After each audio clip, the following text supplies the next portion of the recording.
our goal is to get a new trial. Julius is very close to the end. All right, thank you guys so much for joining me. It is a special edition of the Culture Update. Today we are talking about Julius Jones, and we are seeking justice for Julius Jones, and I have a special edition show for you today. I would like to bring in an advocate for the Julius Jones case and a friend of mine, Erica. Thank you so much for joining me on the show today, and I'm so glad to have you here with us to speak some light on this situation. So thanks for joining, Erica. Hi, thank you for having me.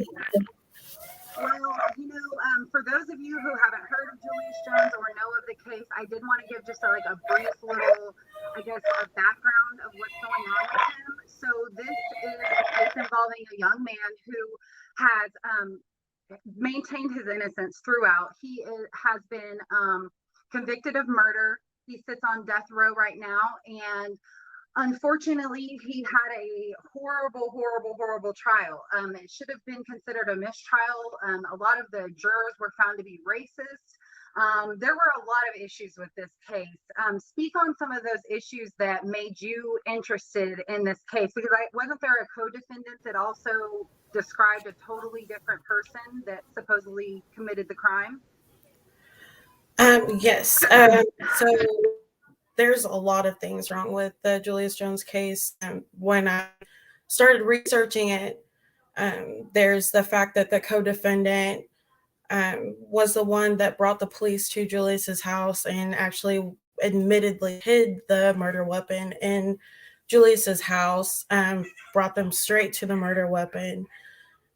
There's that, and everyone implicating Julius for the crime and getting deals for their, implications of Julius for the crime. There is that. There's the racist jury. There's the fact that he had incompetent attorneys at the time of his trial. This was their first murder trial that they ever tried. They admittedly said that they were in over their heads and they didn't know what to do. And instead of bringing Julius up because he had an alibi, he was at home at the time of the murder with his family, and they were his alibi. And instead of, bringing him up or any of his family members, they said, okay, we rest, instead of doing anything. Right. There's a lot of issues, and I'm sure that those issues were part of the reason why you became an advocate for Julius and started going so hard. Tell me a little bit about how you got involved and what inspired you to kind of start advocating for this man. At the time of learning of everything that had gone on with Julius, they did the documentary or the docuseries, The Last Defense. And, I paid attention to that.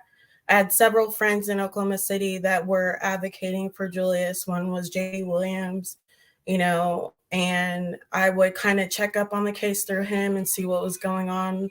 And, when I had a business, I kind of wanted to center a lot of the work that I did around Julius to see if we could fundraise. And then whenever I closed, I wanted to go full in and see, I can offer any of what I can do.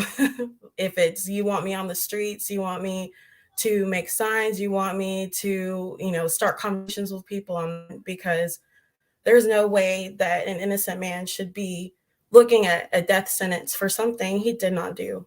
And I wholeheartedly 100% believe he did not. Right. I agree with you. I mean, I think there's so much evidence, and like you talked about the docuseries that came out had a lot. Even if you look at the DNA evidence, and by the way, you can find more on this information that we're speaking on right now if you go to justiceforjuliusjones.com. But the DNA evidence wasn't there. I know that there was a while there after the docuseries came out, or at least a first few episodes where they were talking about the red bandana, how you were talking about how he hid the murder weapon in Julius's house. That red bandana was a part of that evidence, and they tested it for his DNA, and it was not enough evidence match to make it a complete match for DNA. It was missing. It had to be so many points on the scale, and it wasn't enough of those points to be a match. Am I getting that right? Something to that effect? Yeah, it was. So the bandana had, I think they said it was 7 matching genetic markers they couldn't exclude Julius from, but it was a mixture of 3 different people's DNA. And typically, from the research that I've done for CODIS, to make a DNA profile to say this person without a doubt, it has to have at least, before it was 10, but now it's 20 matching genetic markers. And like Julius's was not excluded from it. He matched 7, but it's still not enough. Like that evidence, even if they tried to present that, it would have been thrown out. So, right. So talk a little bit more about what's been happening recently with the case. I know that me and you talked a little last night. So recently there was a pass for the commutation. So that was the board suggesting commutation to the governor. And we were all pulling for the governor to then sign for him to have his sentence commuted, if I'm getting it right. And then the governor then, just as of I think yesterday or last night, sent a letter saying, from what I understand, because I'm not a lawyer and I'm not really savvy, so from what I understand, I think his letter was saying, no, I'm not going to sign on for commutation because this should have been a clemency instead. Explain it to me how you understand it. So the next step for Julius would be clemency should the commutation not go through. Whenever we rallied outside of the Pardon and Parole Board, the commutation hearing. And what happened then was we got 3 out of 4 of the Pardon and Parole Board saying that they wanted to commute Julius's sentence. The 4th one said that he felt as if he wanted to hear Julius. And the only way that happens is at a clemency hearing. Now, we were disheartened by the fact that the commutation didn't go through, but I honestly feel like Julius needs to be heard. And he will have time to be heard at his clemency hearing. It's a longer hearing. So his team will be able to present more evidence because there's so much, and Julius will be able to speak in his own words. And I feel like, there is no way, and I have so much faith in the fact that Julius is going to come home, because there's no way that any person can look at everything and not say, you're innocent. So we have faith. So let me ask you this question. So with the clemency, is that something that is for sure happening? Has there been a date set for a clemency hearing, or how does that work? Do you know? So the only reason why the clemency thing is upsetting right now is because this is the timeline that we're looking at. Everyone is allowed clemency. That is like your last hearing that you get before an execution. Julius's execution date is November 18th. His clemency would be 21 days before that, but I think that there's an execution scheduled on that date, which would be October 28th. I've been told that his clemency hearing is on the 26th. So CeCe will probably be able to explain that better as far as a set date for the clemency hearing. But the reason why it's upsetting is Julius will be put on death watch on October 15th. And what that looks like is he's going to be put in a death cell. He's going to be close to the death chamber. He's going to get evaluated medically. They're going to look at his veins, make sure that the IV lines will be able to go in. He won't have any of his personal effects in his cell. And that is so mentally terrifying, I'm sure. I'm sure it's really, really hard for him. And that was what we were trying to keep from happening. with the commutation. So right. So I see some comments coming in. I just want to clear up for any of our viewers that are watching. The execution was not dismissed. What actually happened was there was a possible chance at commutation, and the commutation was then sent to the governor, and the governor could have then at that point decided, yes, he's time served, whatever, and signed, and he would have been, yes, then technically, I guess he would have been free at that point. He wouldn't have been executed, I guess, at that point. But the governor did not do that. Therefore, now what Erica's explaining to me and what I'm trying to understand is the issue of the clemency, which is, unfortunately, yes, this would be a chance for him to be heard and for there to be a break in his case, and we're really hoping for that. But if that unfortunately did not happen, and this clemency hearing would be pretty much be the last straw, last chance that he would have. And with that being said, they're also doing what Erica says, which is moving him to a death bunk and preparing him to be executed. They have set an official execution date for Julius Jones for November 18th. And from what I can understand, there's not a lot more we can do. What else can we do? Us, the people. I mean, if there's not a physical, piece of paper we can sign, or something we can send to the governor, if there's not a petition, what can we do to continue to get our voices heard for justice for Julius, for him not to be executed? I mean, can we continue to reach out to Governor Stitt? Will that do any good? I mean, what?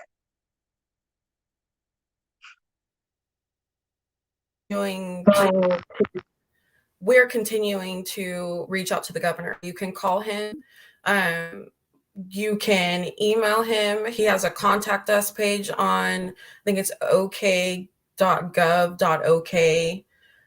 You can go there's a contact sheet, fill it in, let him know that you would like for him to pardon Julius's sentence, because with clemency, that's something that's possible to happen for them to pardon.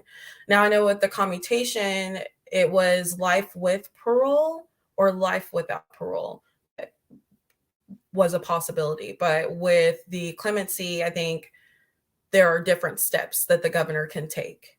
So yes, continue to reach out to governors. You're going to get information back saying that, he's going to look at the case after clemency, but keep going. I send him so much information every day. I call his office every day, and everyone needs to do that so you can be heard. You're his constituent. He needs to hear from you.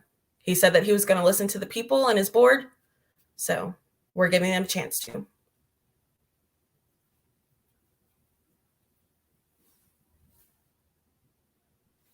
Absolutely. And,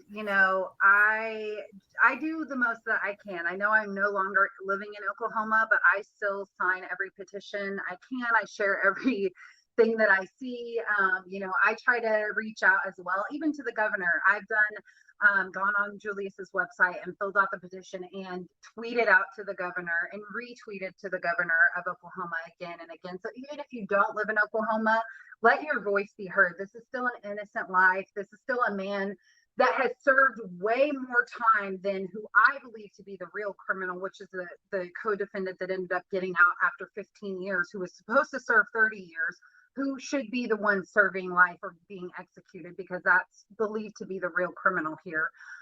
So just do what you can. And once again, at the bottom of your screen, we're scrolling the www.justiceforjuliusjones.com website. You can go there, you can donate, you can buy a t-shirt like Erica has.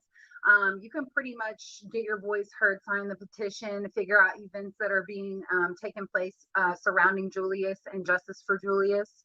And like Erica mentioned earlier as well, we're going to do a two-part. So next week, I'm going to be talking to CeCe Davis-Jones, who in no relation to Julius Jones, but has been a strong advocate, working closely with the family and the attorneys as well for Julius.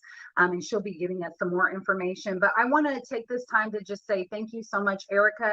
I want to let you have some final words at the end, and just I want to say thank you for helping bring light to this situation. Yeah, you mentioned, I had to just speak on this for a second because you mentioned the co-defendant.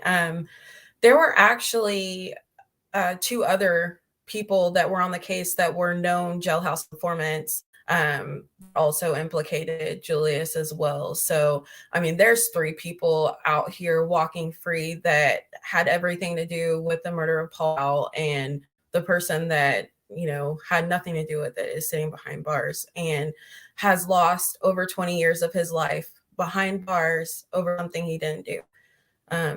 I just want you guys to consider, when you go outside, when you are driving in your car, when you go and get a coffee or you go out to eat, that these are all things that Julius can't do. And what would you do if someone decided that they were going to commit a crime and blame it on you? You would want someone to advocate for you. So that's what we are, a brother's keeper. We have to do this. We put in the work for him. Like, if you can write emails, if you can't do that, if you can call, anything helps. We need all hands on deck.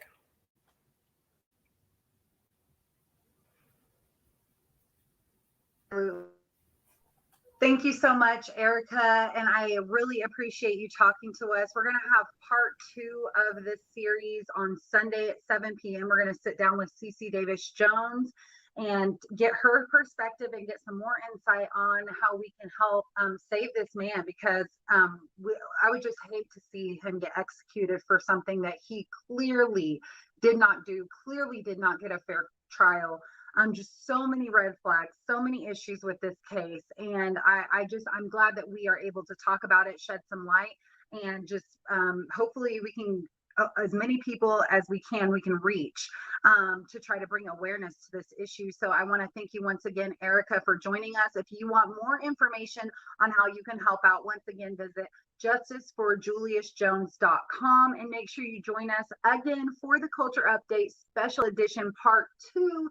That's this coming Sunday at 7 p.m. Central. Thank you all so much and have a great night. Bye.